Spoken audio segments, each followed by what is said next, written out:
recognizes the gentleman from Texas, Mr. Casar. Thank you. Just to be really clear about what it is we're debating today, the Biden administration has chosen to stop discriminating against DACA recipients so that they can buy health insurance on the exchanges like everybody else. They pay their taxes, billions in taxes, and thankfully, the Biden administration has said we're going to stop discriminating against DACA recipients, just like we're going to treat them like other legally present people. And Republicans are arguing that we need to undo this really common sense change from the Biden administration. And I've been sitting here this whole hearing, and I still cannot understand from the Republican majority why they think that DACA recipients who are paying billions of dollars in taxes to pay for health care programs should not have health insurance and should instead go to the emergency room. So I'll take this moment just to hear from anybody in the majority to hear why, if they're paying billions in taxes, we should keep discriminating against them. Or why, if a mom is pregnant, we all chip in, we all participate because we know we want her to be able to take care of her kids. That's why moms who are low income can get access to Medicaid. For the folks that are pro-life in this group, why is it that we want moms who are legally present in this country to not have access to health insurance? That's the question. It's the only question.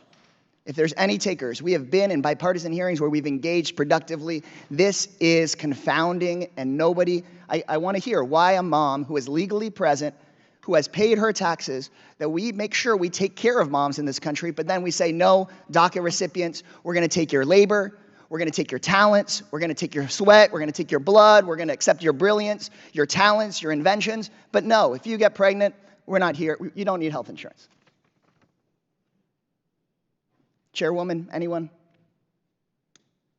It is shameful. It is absolutely shameful. Providing people health care isn't a reward. It's not charity. It's what we do because people go out and work and participate in society.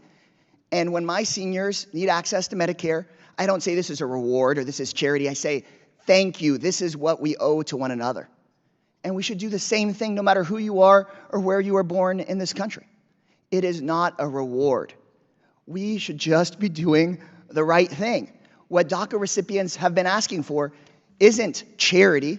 It's for us to stop punishing them. They grew up in this country. They immigrated here as children, and they've just said, stop punishing us. Let us live like everybody else. And DACA recipients who are hearing this and their family members should know that you have earned it. You shouldn't have to come and ask us for access to health insurance or to be treated like everybody else. It's something you earn every single day by taking care of your family members, by participating in this country, by taking care of school kids or at nursing homes or building amazing things in this country. You already have earned it, and it's just us who have kept you from having it.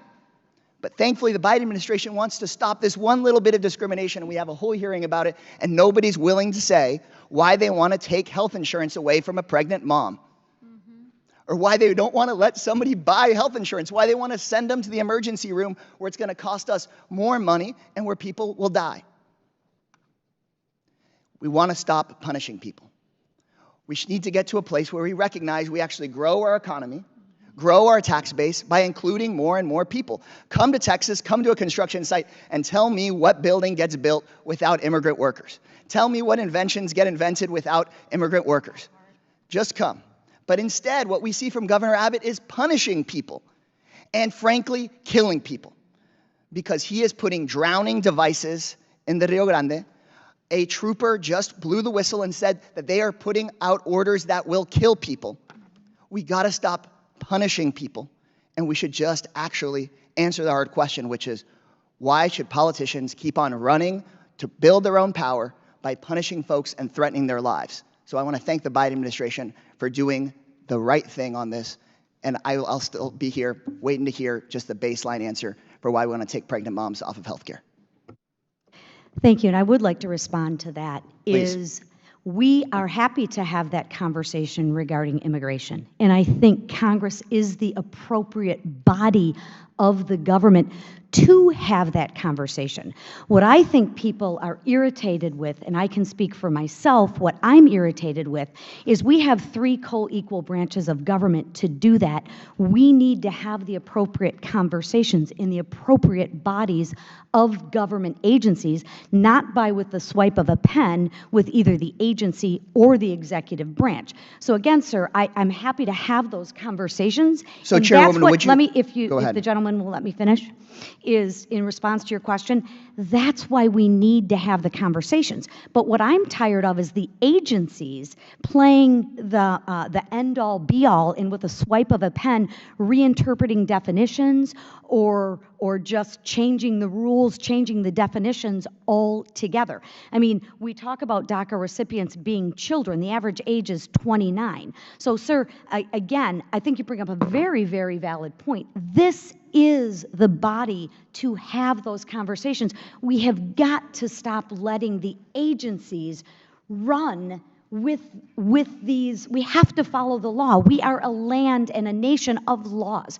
So with that, I yield. Chairwoman, would you co-sponsor a bill with me to say pregnant moms legally present in this country should have access to Medicaid? No, pregnant moms shouldn't go without health insurance. And again, sir, I think what we need to get back to is legally present. I'm here, and they are legally present. And if you could let me respond again, sir, just finish Go ahead. my response is, those are the types of conversations that we need to have. But what I think people are sick of is, let's not redefine the definitions. And maybe we need to spend some time on the definitions. So again, happy to have that conversation, but with that, I yield to Mr. Langworthy from New York. Thank you. If we overturn this rule, we're taking pregnant moms off Medicaid.